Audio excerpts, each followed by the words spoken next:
Today I'm going to be talking about what pregnancy is really like for us women, and I would love for you guys to engage with me and comment below telling me your experiences, because we all know that every single pregnancy is different and we all experience it differently. Some of us have a really easy time, others not so much, and it will be so interesting to read all of your stories and interact with you in the comments. And I'm going to be telling you about my experiences with all of my pregnancies. I've been pregnant 3 times. The first time turned out to be an ectopic pregnancy. I'll leave all the relevant videos about what I'm talking here in the description box below, because I have talked about my ectopic pregnancy experience, and my 2 subsequent pregnancies ended up in my 2 beautiful children, James, who is 2 years old, and Isabella, who is 4 months old. So I just really wanted to talk about the ups and downs and the things that I missed, the things that I would do differently, and yeah, and I would love to hear from you guys. But before I carry on with the video, there's something really exciting that I wanted to share with you. Channel Mum has done a series of pregnancy week by week videos. So you basically have one video for each week of pregnancy. There are 42 videos, I think, for you to watch. So if you're currently trying to conceive or you're currently pregnant, then head over to channelmum.com to watch the pregnancy week by week videos. They are absolutely amazing, very informative. They are midwife approved, and they just help guide you through this amazing period of your life.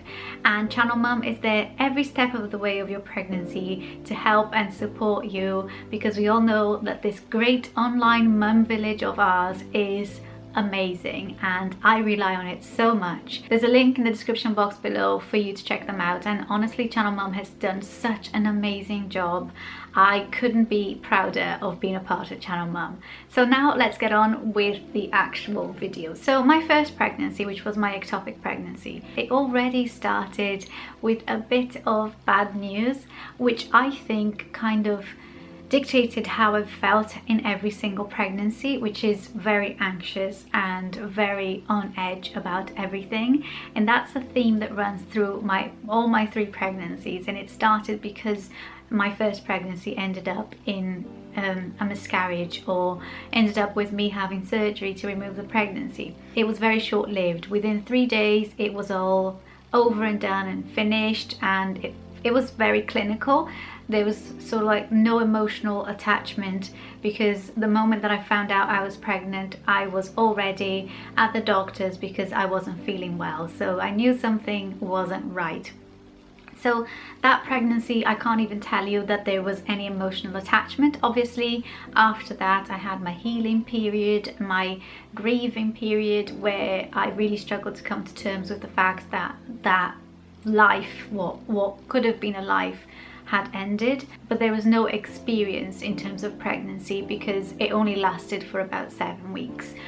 So that was my first pregnancy. My second pregnancy, which was actually my first full-term pregnancy, so I count that as my first, experienced pregnancy. It started off as being a very anxious pregnancy because I had the ectopic pregnancy, and then I struggled with morning sickness. But I didn't just struggle a little bit, I struggled a lot with it for 24 weeks. And that made me not enjoy being pregnant for a lot of my pregnancy. So for over half of my pregnancy, I was too ill to even get out of bed and do anything. I lost a lot of weight, I got very ill, I had to go on medication, and I didn't feel great. I just didn't feel myself. I felt so drained and tired all the time. After 24 weeks, I started enjoying my pregnancy, and then I started to put on a load of weight. And that's when I felt the effects of body changing and body image change on me. And I've always been someone who is a little bit, that little bit unhappy with the way that you look. I've always wanted to lose a bit of weight, and I think a lot of us are like that. And when I saw the weight piling on, although I knew it was because I was carrying my baby, It is very hard to get used to your image when you're looking in the mirror and you don't recognize yourself. It's something that no one can prepare you for, and it was definitely a shock to me.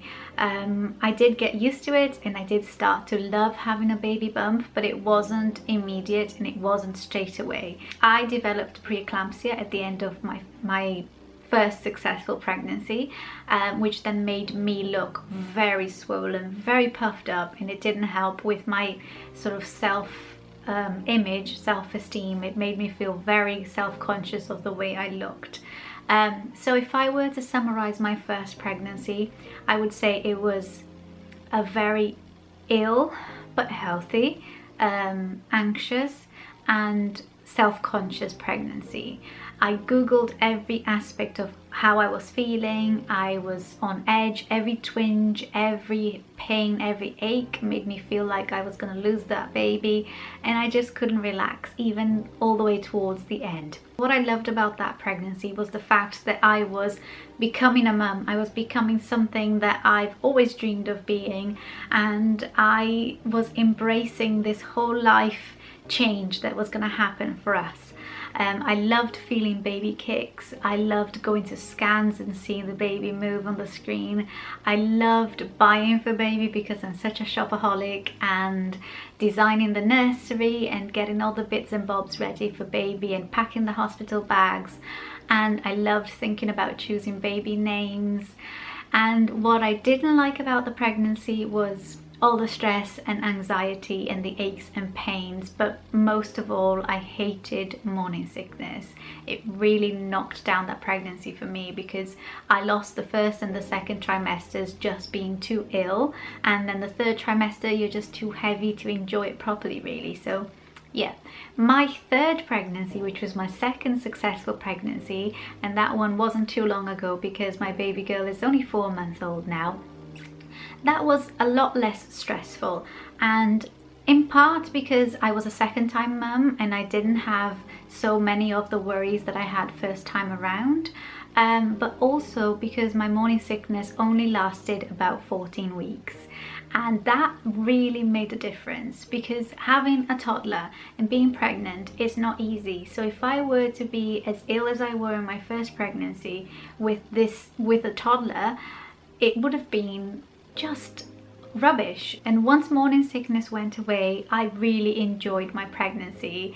I was up and about, I had loads of energy. My second trimester was such a breeze. Although I had, you know, the usual aches and pains like back pain, I had SPD, that didn't make me feel like I didn't enjoy. I really enjoyed my second pregnancy much more, and I welcomed my body changes a lot easier. I still felt like, oh my goodness, yeah, I'm getting big, and I was getting much bigger much quicker this time around, but I felt like I dealt with it better. I had perspective, and I knew that things were changing inside me. I don't know, I just felt like I dealt with it better. I dealt with the changes in my body better. The one thing that I'd say is that my personality changes were worse the second time round. My husband will tell you that with Isabella, when I was pregnant with Isabella, I was a completely different person than when I was pregnant with James. I think in his words, I turned into a bit of a psycho. I'm not confirming or denying any of that, but I will say that I was a little bit more sort of prickly. I don't know. Do you think your pregnancies, if you had a boy and a girl, do you think they were different in that sense? I'd love to know if any of you have had similar experiences to me. But yeah, the things I loved about this second pregnancy, I loved having loads of energy. I loved watching my little boy interacting with my baby bump and knowing that they were soon to be siblings.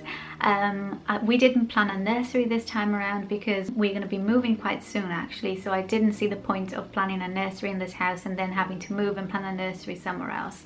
So I didn't get the joy of planning a nursery this time around, but I loved choosing her name and all the scans and the movement as well. And what I didn't like about this pregnancy was the exhaustion of having to look after a toddler and being pregnant. That to me was the hardest part of this second pregnancy. hands down, definitely, because I wanted to be doing so much. You know, I had the energy, and my body just wasn't keeping up with it. So that's something that I didn't like about my second pregnancy, and something that I will miss from all my pregnancies is my bump, because there is nothing that you can experience like a baby bump, and watching your bump grow, knowing that you're growing that life inside you that you are responsible for, and caring for that little baby bump. I will definitely miss a bump. If I never have any more children, I will always have pictures and videos of my baby bump to treasure, because it is amazing what our bodies can do. So I think in a nutshell, this is my reflection upon my pregnancies. I would have loved to be the kind of pregnant woman who hasn't got a single care and who's just enjoying being pregnant. But I think the fact that I suffered the ectopic pregnancy before my successful pregnancies kind of tainted that experience for me. So I think every single pregnancy of mine, I will always be on edge. But apart from that, I've been healthy in both my pregnancies that ended up in a successful baby. And both of them ended up with me being induced at 37 weeks. I don't know why my body wants to suddenly stop these babies growing at 37 weeks, but I don't mind that so much. I'm quite happy to give birth to my babies when they're fully cooked, and at 37 weeks, them being full term, it doesn't bother me at all. I'm just grateful and happy that I've had 2 successful pregnancies. And I know a lot of people struggle getting pregnant. I don't take it for granted, the fact that I have been able to bring 2 beautiful children into this world. So I'd love you guys to interact with me and tell me your stories in the comments below. It is really nice seeing this community feeling amongst us mums, because we all know that a lot of us feel alone and a lot of us need help and support, and I would love for you guys to be able to count on me for that. If you enjoyed this video, give it a big thumbs up and share it with your friends, and subscribe to my channel so that you don't miss my future videos. And yeah, I hope you're all having a lovely day, and I'll see you very soon. Bye.